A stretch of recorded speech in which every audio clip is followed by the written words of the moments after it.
اعوذ باللہ من الشیطان الرجیم بسم اللہ الرحمن الرحیم یا ایھا النبی حرض المؤمنین علی القتال۔ ناظرین قسط نمبر 29 ہے۔ اس قسط کا اندر غزوہ خیبر کو اور فتح فدق کو اور عمرہ قضا کو اور فتح مکہ معظمہ کو اور نبی علیہ الصلوۃ والسلام کی ابو سفیان کے ساتھ اچھے اخلاق کو اور غزوہ حنین کو اور نبی علیہ السلام کے ایک عظیم معجزے کو اور غزوہ تبوک کو اور چند معجزات کو بیان کیے جائیں گے۔ مدینے کے یہود جب خیبر میں جا کر آباد ہوئے تو خیبر یہودیت کا مرکز بن گیا تھا۔ یہ لوگ تمام اطراف عرب کے رہنے والوں کو اسلام کے خلاف برانگیختہ کرتے تھے۔ محرم 7 ہجری میں نبی اسلام 1200 پیادہ اور 300 سواروں کو لے کر ان کے ساتھ جہاد کرنے کے لیے تشریف لے گئے۔ بحوالہ ابو داؤد۔ قتل و قتال کے بعد اللہ تعالیٰ نے ان مسلمانوں کو فتح دی اور یہود کے تمام قلعے مسلمانوں کے قبضے میں آ گئے۔ اس جہاد میں حضرت علی کرم اللہ وجہہ نے قلعہ کموس فتح کیا۔ یہ قلعہ یہود کا بہت بڑا مرکز تھا اور کسی طرح فتح نہیں ہو رہا تھا۔ اس غزوے میں 14 یا 15 مسلمان شہید ہوئے اور 93 کافر مارے گئے۔ حضرت صفیہ جو ہوئی بن اخطب کی بیٹی تھی اور کنانہ بن ربیعہ کی بیوی اور ہارون علیہ السلام کی اولاد میں سے تھی، آپ صلی اللہ علیہ وسلم کے نکاح میں آئی۔ فتح فدق۔ خیبر فتح ہونے کے بعد حضور صلی اللہ علیہ وسلم نے یہود فدق کی طرف ایک دستہ بھیجا، انہوں نے صلح کر لی۔ عمرہ قضا۔ صلح حدیبیہ میں جو عمرہ چھوڑ دیا گیا تھا اور کفار قریش سے یہ معاہدہ ہوا تھا کہ آئندہ سال عمرہ کریں گے اور 3 دن سے زیادہ قیام نہیں کریں گے۔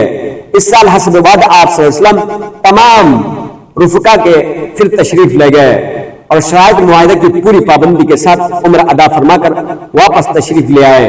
اسی سال ام حبیبہ بنت ابی سفیان ذی قعدہ میں حضرت میمونہ اور حضرت صفیہ بنت ہوئی آپ صلی اللہ علیہ وسلم کی عقد نکاح میں آئی، یعنی 3 بیویاں اس سال نبی علیہ الصلوۃ والسلام کی عقد نکاح میں آئی۔ 8 ہجری میں فتح مکہ ہوا۔ حدیبیہ میں جو صلح نامہ تحریر کیا گیا تھا، مسلمان اپنی عادت کے موافق پوری پابندی کے ساتھ اس پر عامل تھے، عمل کرنے والے تھے، یہاں تک کہ 8 ہجری میں قریش نے آنچ شکنی کی تو حدیبیہ کا معاہدہ بھی ٹوٹ گیا۔ بالآخر حضور صلی اللہ علیہ وسلم نے جہاد کی پوری تیاری شروع کر دی اور 10 رمضان المبارک 8 ہجری بروز 4 شنبہ بعد عصر 10,000 صحابہ کی جمعیت کے ساتھ آپ صلی اللہ علیہ وسلم مدینے سے نکلے۔ مقام قدیت میں مغرب کا وقت ہو گیا تو روزہ افطار فرمایا۔ مکہ معظمہ پہنچ کر خالد بن ولید کو لشکر کے ایک حصے کے ساتھ روانہ کیا کہ اوپر کی جانب سے مکہ میں داخل ہو اور ان سے فرمایا کہ جو شخص تم سے مقابلہ نہ کرے تم بھی اسی سے قتال نہ کرنا۔ ادھر دوسری جانب سے خود نبی کریم صلی اللہ علیہ وسلم داخل ہوئے اور اعلان فرمایا جو شخص مسجد میں داخل ہو جائے وہ بھی مامون یعنی امن میں ہے، جو ابو سفیان کے گھر میں داخل ہو جائے وہ بھی امن میں ہے، اور جو اپنے گھر کا دروازہ بند کر لے وہ بھی امن میں رہے گا۔ البتہ صرف 11 مردوں اور 6 عورتوں کا خون معاف نہیں فرمایا جن کا وجود ہر قسم کے فتنوں کا مجسمہ تھا، مگر یہ سب منتشر ہو گئے اور پھر ان میں سے اکثر آدمی فتح مکہ کے بعد مدینہ طیبہ پہنچ کر مسلمان ہو گئے۔ 20 رمضان یوم جمعہ کو نبی کریم صلی اللہ علیہ وسلم نے طواف کیا۔ اس وقت تک کعبہ کے گرد 360 بت رکھے ہوئے تھے۔ آپ صلی اللہ علیہ وسلم کے دست مبارک میں ایک لکڑی تھی، جب آپ کسی بت کے پاس سے گزرتے تو اشارہ فرماتے وہ بت منہ کے بل گر پڑتا اور یہ آیت زبان اقدس سے پر جاری تھی، جاء الحق وزهق الباطل ان الباطل کان زهوقا، کہ حق آیا ہے اور باطل مٹے گا اور باطل مٹنے والی چیز ہے۔ آپ صلی اللہ علیہ وسلم طواف سے فارغ ہو کر کعبہ کی کنجی عثمان بن طلحہ شیبی حاجی پہ کعبہ سے لے لی اور اندر تشریف لے گئے۔ وہاں سے باہر تشریف لانے کے بعد مقام ابراہیم پر نماز پڑھی۔ نماز سے فارغ ہو کر انا حضرت مسجد میں تشریف فرما ہوئے لوگ اس کے منتظر تھے آج قریش کے حق میں آپ صلی اللہ علیہ وسلم کیا حکم صادر ہوتا ہے، آپ صلی اللہ علیہ وسلم کا کیا حکم صادر ہوتا ہے۔ لیکن رحمت عالم صلی اللہ علیہ وسلم نے قریش کو خطاب کر کے فرمایا کہ تم ہر طرح آزاد اور معمول اور امن والے ہو۔ پھر کعبہ کی کنجی بھی عثمان بن طلحہ کو واپس کر دی۔ بحوالہ تلخیص السیرہ۔ ابو سفیان جو اب تک حضور صلی اللہ علیہ وسلم کے خلاف قریش کے سب سے بڑے علمدار تھے، تقریباً قریش کے تمام مارکوں میں ان کی فوج کے افیسر بھی یہی رہے تھے۔ فتح مکہ سے پہلے اسلامی لشکر کی خیبر گیری کے لیے مکہ سے باہر نکلے، صحابہ نے گرفتار کر لیا، لیکن جب گرفتار ہو کر رحمت للعالمین کے دربار میں حاضر کیا جاتا ہے تو وہاں سے معافی کا حکم ہو جاتا ہے، اور اسی کا یہ اثر ہے کہ ابو سفیان فوراً اسلام کے حلقہ بگوش ہو جاتے ہیں، اور اب ان کو حضرت ابو سفیان کہتے ہیں۔ پہلے ابو سفیان کہتے تھے، اب حضرت ابو سفیان کہتے ہیں۔ فتح مکہ کے بعد آپ 15 روز تک مکہ معظمہ میں مقیم رہے۔ اس وقت انصار کو یہ خیال رہا کہ اب نبی کریم صلی اللہ علیہ وسلم یہی اقامت فرمائیں گے اور ہم آپ سے دور ہو جائیں گے، مگر جب آپ کو ان کے اس خیال کی اطلاع ہوئی تو فرمایا نہیں، بلکہ آپ تو ہماری موت و حیات تمہارے ساتھ ہے۔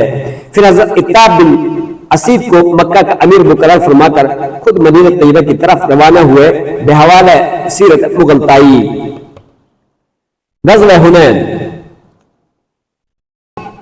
عام طور سے پورا عرب اسلام کا حلقہ بگوش ہو گیا، کیونکہ ان میں کثرت سے وہ لوگ تھے جو اسلام کی حقانیت کے یقین کے باوجود قریش کی شوکت کے ڈر سے مسلمان ہونے میں توقف کر رہے تھے، اور انہیں فتح مکہ کا انتظار تھا۔ اس وقت وہ سب کے سب فوج در فوج اسلام میں داخل ہوئے۔ باقی مانندہ عرب کے ہمت نہ رہی کہ اسلام کا مقابلہ کر سکیں، البتہ دو قبیلے حوازن اور ثقیف جو حنین کا اندر رہتے تھے، غیرت کی وجہ سے آمادہ جنگ ہو کر مکہ معظمہ کی طرف مسلمانوں کے قتال کے لیے بڑھے۔ رسول اللہ صلی اللہ علیہ وسلم کو خبر ملی تو آپ صلی اللہ علیہ وسلم نے 12,000 کا لشکر مقابلے کے لیے جمع کیا، جن میں 10,000 مہاجرین اور انصار تھے جو مدینے سے آئے تھے، اور 2,009 مسلم تھے جو فتح مکہ میں مسلمان ہوئے تھے، اور یہ اب تک اسلامی لشکروں میں سے سب سے بڑی تعداد تھی۔ 6 شوال 8 ہجری کو یہ فدائی لشکر روانہ ہوا، اور جب وادی حنین میں پہنچا تو دشمن پہاڑ کی گاٹیوں میں چھپے ہوئے تھے، فوراً مسلمانوں پر ٹوٹ پڑے۔ چونکہ ابھی تک صفوں کی ترتیب بھی نہیں ہوئی تھی، اس لیے اسلامی لشکر کا اگلا حصہ پسپا ہونے لگا۔ اس پسپائی کا ظاہری سبب تو یہی بے نظمی تھی، مگر حقیقی سبب تو وہ ہے جس کی طرف قرآن نے اشارہ کیا، یعنی مسلمان اس وقت خلاف عادت اپنی کثرت ساز و سامان دیکھ کر خوش ہو رہے تھے۔ بعض صحابہ یہاں تک کہ حضرت صدیق کی زبان پر یہ کلمات آ گئے کہ آج تو ہم مغلوب نہیں ہو سکتے، اس لیے مالک بے نیاز نے ان کو تنبیہ کرنے کے لیے یہ صورت ظاہر فرما دی تاکہ مسلمان سمجھ لے کہ ہماری فتح و شکست ہمارے ہاتھوں میں اور تیروں اور تلواروں کا کھیل نہیں، بلکہ وہ سراسر اللہ کی مدد پر موقوف ہے۔ بدر میں بسر و سامانی کے ساتھ فتح مبین اللہ کی مدد کی بدولت حاصل ہوئی تھی، اور حنین میں اس قدر ساز و سامان کے باوجود شکست کا یہی راز تھا، اللہ تعالیٰ کی مدد اٹھائی گئی تھی۔ اناز اسلام اس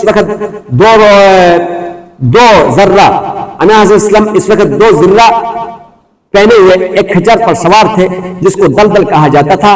قبائل کو پسپا ہوتے ہوئے دیکھا تو آپ صلی اللہ علیہ وسلم کے اشارے سے حضرت عباس نے ایک دلارانہ آواز دی، جس سے لوگوں کے اکھڑے ہوئے پاؤں جم گئے اور دونوں طرف سے قتل و قتال شروع ہوا۔ ایک عظیم الشان معجزہ، ایک مٹھی خاک سے کافروں کے تمام لشکر کی شکست فاش کا عجیب منظر سامنے آیا۔ اناز اسلام نے زمین سے مٹی اٹھا کر دشمن کے لشکر کی طرف پھینک ماری، جس کو قدرت خداوندی نے مخالف لشکر کے ہر سپاہی کی آنکھ میں اس طرح پہنچا دیا کہ کوئی ایک آنکھ اس سے محفوظ نہ رہ سکے۔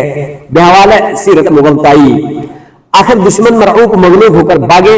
مسلمانوں میں سے صرف 4 آدمی اور کفار کے 70 آدمی مارے گئے۔ مسلمانوں نے جوش انتقام میں بچوں اور عورتوں کی طرف ہاتھ بڑھایا تو آپ صلی اللہ علیہ وسلم نے اس سے منع فرما دیا۔ غزوہ طائف، اس کے بعد اناز صلی اللہ علیہ وسلم طائف کی طرف یعنی متوجہ ہوئے، جہاں بنی ثقیف اور حوازن کا مرکز تھا۔ تقریباً 18 دن تک اس کا محاصرہ باقی رہا، لیکن فتح نہیں ہوئی۔ جب آپ صلی اللہ علیہ وسلم وہاں سے تشریف لائے تو ابھی راستے ہی میں تھے کہ مقام جعرانہ میں طائف سے قبیلہ حوازن کا وفد آپ کی خدمت میں پہنچا اور درخواست کی کہ حنین کے موقع پر جو ان کے لوگوں مسلمانوں کے ہاتھوں قید کیے گئے تھے ان کو واپس کر دیں۔ حضور صلی اللہ علیہ وسلم نے منظور فرما کر ان کی قیدی واپس کر دیے۔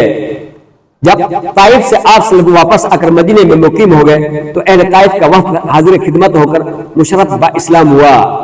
عمرہ جعرانہ، اس کے بعد نبی کریم صلی اللہ علیہ وسلم نے جعرانہ سے ہی عمرے کا ارادہ فرمایا اور احرام باندھ کر مکہ معظمہ تشریف لے گئے، اور ادا عمرے کے بعد پھر مدینہ طیبہ واپسی ہوئی۔ 6 ذی القعدہ 8 ہجری کو مدینہ میں داخل ہوئے۔ 9 ہجری میں غزوہ تبوک، غزوہ تبوک اور اسلام میں چندے کا رواج، غزوہ تبوک اور اسلام میں چندے کا رواج۔ طائف سے واپسی کے بعد 9 ہجری کے نصف تک مدینہ میں مقیم رہے۔ آپ صلی اللہ علیہ وسلم کو اطلاع ملی کہ روم کے بادشاہ نے مسلمانوں کے ساتھ جنگ کرنے کے لیے مقام تبوک میں بہت کچھ تیاری کر رکھی ہے۔ رسول کریم صلی اللہ علیہ وسلم نے جہاد کی تیاریاں شروع فرمائی، لیکن اس وقت مسلمان قحط کی وجہ سے نہایت تنگ دست اور افلاس کی حالت میں تھے، اور اس پر مزید یہ کہ سخت گرمی پڑ رہی تھی، لیکن جانساروں کی جماعت تھی، اس کے باوجود بھی جہاد کی تیاری شروع ہو گئی۔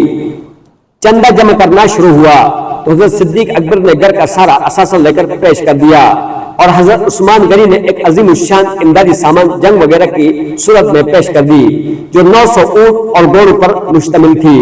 جمعرات کے روز ماہ رجب میں 30,000 صحابہ کی جمعیت لے کر آنا حضرت اسلم تبوک تشریف لے گئے بحوالہ سیرت مغلطائی، اور اس میں حضرت صدیق اکبر رضی اللہ تعالیٰ عنہ نے سارا مال، یہاں تک کہ کپڑے اور سوئیاں بھی گھر میں جو تھی وہ بھی نکال کر اس غزوے کے لیے جمع فرمایا تھا، اور ایک ٹاٹ کا لباس پہنا تھا۔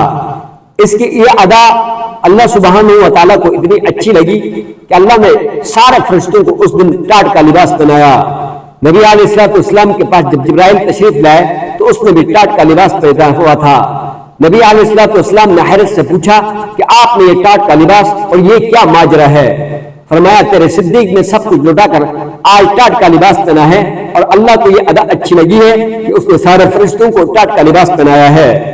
اور نبی علیہ السلام کی چند معجزے، راستے میں ابو ذر غفاری کو دیکھا کہ سب سے علیحدہ چل رہے تھے، تو فرمایا کہ دنیا سے علیحدہ ہی رہیں گے اور علیحدہ ہی زندگی گزاریں گے اور علیحدہ ہی مریں گے۔ چنانچہ ٹھیک ایسا ہوا۔ اسی غزوے میں اناس اسلم کی اوٹنی گم ہو گئی، اور آپ کو بذریعہ واحد بتلایا گیا کہ اس کے مہار فلاں جگہ ایک درخت میں الجھ گئی ہے۔ وہاں جا کر دیکھا تو یہی صورت سامنے آئی بحوالہ سیرت مغلطائی۔ تبوک پہنچے تو وہاں کوئی نہ تھا، ہرقل حمص چلا گیا تھا۔ آپ صلی اللہ علیہ وسلم نے حضرت خالد کو عقیدر نصرانی کے پاس بھیجا تو پیشنگوئی کے طور پر فرمایا کہ تم رات کے وقت اس سے ملو گے جبکہ وہ شکار کر رہا ہوگا۔ خالد پہنچے تو ٹھیک یہی واقعہ پیش آیا اور اس کو گرفتار کر کے لایا۔ شکار کرنے نکلا تھا، وہیں سے گرفتار کر کے لایا۔ الغرض آپ صلی اللہ علیہ وسلم تقریباً 15 یا 20 روز وہیں مقیم رہے، لیکن مقابلہ پر کوئی بھی نہ آ سکا۔ چنانچہ واپسی کا ارادہ ہوا۔ یہ اناس علیہ السلام کا آخری غزوہ تھا۔ رمضان المبارک 9 ہجری میں مدینہ واپس پہنچے۔ مسجد ضرار کو آگ لگا دینا۔ منافقین نے مسلمانوں کے خلاف مشورہ کرنے کے لیے مسجد کے نام سے قباء میں ایک مکان بنایا تھا اور اس کو مسجد کا نام دے کر دیا تھا، تو اسلام نے اس مسجد کا نام مسجد ضرار کہا۔ حضور صلی اللہ علیہ وسلم نے اس سفر سے واپسی پر اس کو جلانے کا حکم فرمایا، چنانچہ وہ مکان جلا دیا گیا۔